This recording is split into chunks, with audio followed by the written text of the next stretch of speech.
ជម្រាបសួរអ្នកនរគ្នាមើលត្រឡប់មកជួបជាមួយនឹងខ្ញុំតារ៉ាមីងឆ្លាញ់អ្នកនរគ្នាពេញបេះដូងណាអូខេ I love you so much អ្នកនរគ្នាចំពោះសាច់រឿងនេះគឺគេនិយាយអំពីដំណើរការឬក៏បេសកកម្មកម្ចាត់វិស័យដែលវិស័យទាំងអស់ហ្នឹងវាតែងតែមកប្លន់ទឹកមកពីអ្នកភូមិតោះតាមដានសាច់រឿងមក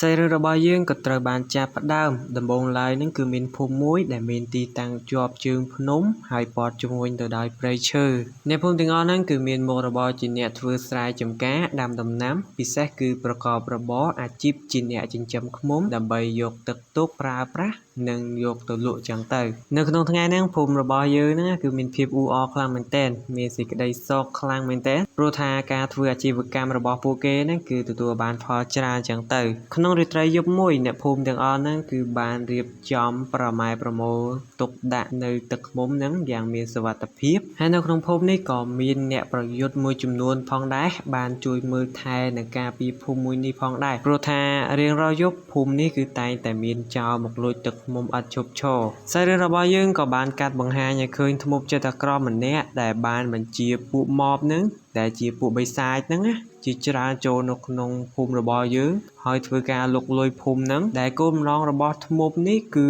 មកប្លន់យកទឹកឃ្មុំពួកបិសាចជាច្រើនហ្នឹងគឺបានដើរសម្រុកចូលភូមិរីឯអ្នកក្លាហានរបស់យើងហ្នឹងគឺបានបើកឆាវវាប្រហារតបតទៅនឹងបិសាចទាំងអស់នោះវិញគឺដាក់យកហ្មងដែលធ្វើឲ្យបិសាចទាំងអស់ហ្នឹងគឺឡាំពេកអស់ហើយបន្តិចក្រោយមកហ្នឹងធ្មប់ចិត្តអាក្រក់ហ្នឹងក៏បានធ្វើការបញ្ជាពួកបិសាចជាច្រើនទៀតលើកនេះគឺមិនតែទេគ្នាយើងអើយគឺច្រើនយកតែមែនតែនហ្មងណាឲ្យសម្រុកចូលភូមិរបស់យើងហ្នឹងដោយឃើញពួកបិសាចច្រើនពេកអ្នកក្លាហានហ្នឹងក៏បានដកថយព្រោះថាពួកគេគិតថាអត់អាចតបតយកឈ្នះទៅវិញបានទេពួកបិសាចទាំងអស់ហ្នឹងក៏បានសម្រុកចូលភូមិហើយបានធ្វើការប្លន់យកទឹកឃ្មុំ Zombie ហ្នឹងក៏បានវាយបំបែកកញ្ចក់ហ្នឹងដើម្បីដណ្ដើមយកទឹកឃ្មុំរីឯ Skeleton ហ្នឹងក៏បានលួចយកទឹកឃ្មុំពីសម្បុកហ្នឹងដែលធ្វើឲ្យឃ្មុំហ្នឹងគឺដេញតិចគ្នាមែនទេចង់និយាយថាSkeleton ហ្នឹងគឺជាឆ្អឹងតែខ្លាចឃ្មុំខ្ទេចដែរគ្នាយើងអើយដោយសារតែមេឃហ្នឹងគឺរៀងចិត្តភ្លឺដែរហើយធ្មប់ហ្នឹងក៏បានផ្ដល់សញ្ញាបញ្ជាឲ្យបិសាចដែលជាកូនចៅទាំងអស់ហ្នឹងយកទឹកឃ្មុំទាំងអស់ដែលប្រមូលបានហ្នឹងគឺត្រឡប់ចូលទៅក្នុងព្រៃវិញលុះព្រឹកឡើងយើងឃើញថាភូមិចិញ្ចឹមឃ្មុំនឹងគឺមានសភាពរាងសោះកក្រមែនតែនអ្នកភូមិម្នាក់សុទ្ធតែមានទឹកមុខរាងសេតនិងពិបាកចិត្តខ្លាំងមែនតែនសាច់រឿងក៏បានកាត់បង្ហាញឲ្យឃើញថាពេលនេះអាត្នោតលោក Steve ហើយនិងកញ្ញា Alex ហ្នឹងក៏បានធ្វើដំណើរមកដល់ភូមិរបស់យើងហើយនៅទាំងពីរហ្នឹងក៏បានមើលឃើញថាភូមិហ្នឹងគឺមានភាពរញ៉េរញ៉ៃច្បារដំណាំអីហ្នឹងគឺខ្ទេចខ្ទីអស់ហើយនិងស្ងាត់ជ្រងំមែនតែនពេលនោះតួអង្គ Steve របស់យើងហ្នឹងក៏បានដើរទៅសួរអ្នកភូមិម្នាក់ហ្នឹងថាណែប្រូភូមិនៅកណ្ដីមីក៏ញ៉ៃញ៉ៃមែនហើយអ្នកភូមិហ្នឹងក៏បានប្រាប់វិញថាអូយប់នេះភូមិខ្ញុំគេមានធ្វើកម្មវិធី party ចឹងណាអូច្រឡំ What គឺយប់មិញហ្នឹង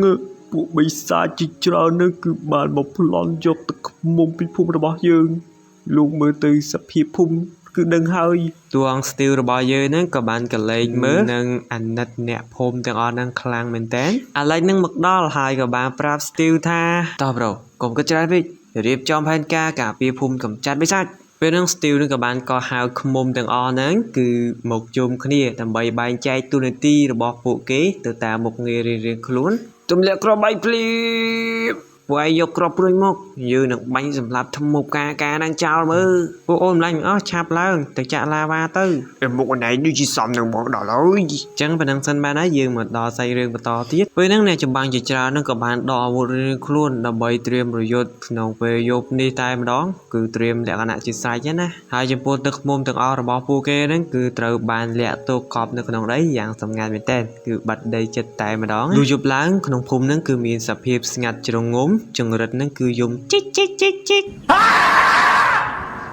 ហើយចំណែកតួអង្គ Steve របស់យើងនេះក៏បានលបមើលរងចាំពួកបិសាចទាំងអស់ហ្នឹងបង្ហាញខ្លួនមិនយូរប៉ុន្មានផងធ្មប់ចិត្តអាក្រក់ហ្នឹងក៏បានមកទៀតហើយនិងបានបញ្ជាឲ្យពួកបិសាចហ្នឹងទៅប្លន់ទឹកឃ្មុំក្នុងភូមិហ្នឹងដោយរាល់ដងអញ្ចឹងពេលនោះ Steve ហ្នឹងក៏បានបង្ហាញខ្លួនហើយក៏បានកាច់កន្លឹះបើកជញ្ជាំងការពារភូមិដែលគេធ្វើកាលពីថ្ងៃមិញហ្នឹងណារួចក៏ប្រមូលអ្នកប្រយុទ្ធទាំងអស់ហ្នឹងបោកការវាយប្រហារទៅកាន់ពួកបិសាចទាំងអស់ហ្នឹងទៅតាមមុខងាររៀងខ្លួនដាក់យ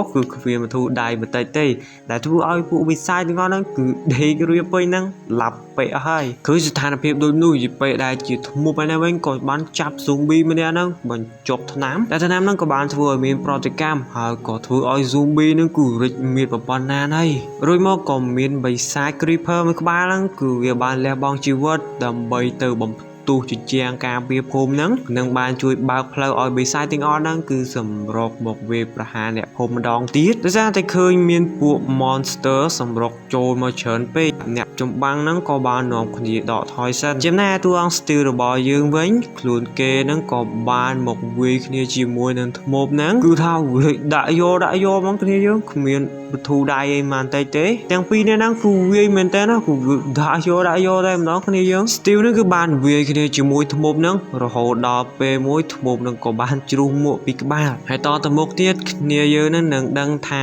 មួកនេះគឺវានឹងផ្ដល់ជាផលប្រយោជន៍ទៅកាន់ពួកគេអញ្ចឹងទៅដើម្បីយកឈ្នះពួកបិសាចទាំងអស់ហ្នឹងក្នុងគ្រានោះគ្រោះហានិភ័យហ្នឹងក៏បានជៀនមកដល់ក្នុងគ្រានោះក៏មាន creeper មួយក្បាលហ្នឹងគឺបានមកបំផ្ទុះបំរុងសម្លាប់បរិសម្នាក់ហើយនេះគឺជាគ្រោះអាក្រក់មួយផងដែរដោយ creeper ហ្នឹងគឺបានផ្ទុះចំកន្លែងដែលគេលាក់ទឹកឃ្មុំហ្នឹងនៅក្រោមដីហ្នឹងណាដោយឃើញដូចនោះហើយទូប៊ីយហ្នឹងក៏បានច្បារយកទឹកឃ្មុំទាំងអស់ហ្នឹងហើយក៏នាំគ្នារត់ចូលក្នុងព្រៃបាត់អស់ទៅក្នុងពេលនោះទាំងឃ្មុំទាំងប្រជាជនដែលរស់នៅក្នុងភូមិទាំងអស់ហ្នឹងគឺមានអារម្មណ៍ថាសេតមែនតែនសេតម្ដងហើយម្ដងទៀតដោយសារតែលើកនេះគឺទឹកឃ្មុំរបស់ពួកគេហ្នឹងគឺអស់ពីភូមិរលីងតែម្ដងចំណែកតួអង្គ Steel ដែលជាអ្នកជួយសង្គ្រោះរបស់យើងឯនេះវិញខ្លួនគេក៏រៀងសេតណាស់ដែរព្រោះថាពុំអាចជួយកម្ចាត់ពួកបិសាចទាំងអស់ហ្នឹងបានដោយគេបានគិតថាខ្លួនគេហ្នឹងគឺពិតជាកំសាមែនតែននៅពេលដែលកំពុងសេហ្នឹងនៅពេលហ្នឹងអាថ្នោតហ្នឹងក៏បានធ្វើការព្រុសប្រាប់ម្ចាស់វាហ្នឹងឲ្យមកមើលរបស់ដែលនៅលើដី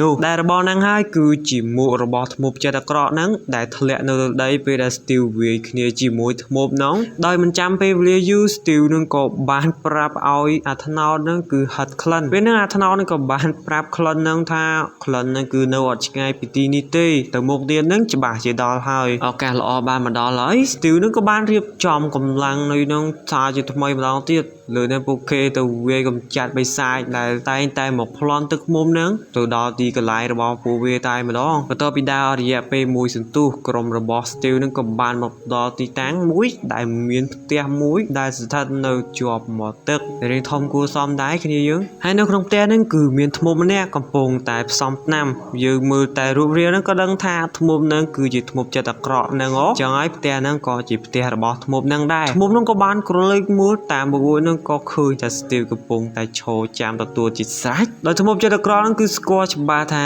នេះគឺជា Steel ពេលហ្នឹងធ្មប់ហ្នឹងក៏បានបញ្ជាឲ្យពួកវិសាចហ្នឹងគឺមកធ្វើការវាយប្រហាររីឯ Steel ហ្នឹងក៏បានហៅគ្នាហ្នឹងមកជួយប្រយុទ្ធផងដែរពេលហ្នឹងអ្នកទាំងអស់គ្នាហ្នឹងគឺបានសហការគ្នាល្អមែនទែនគូ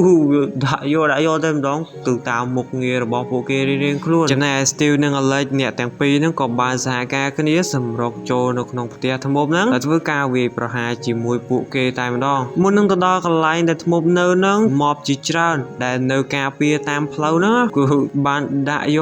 ក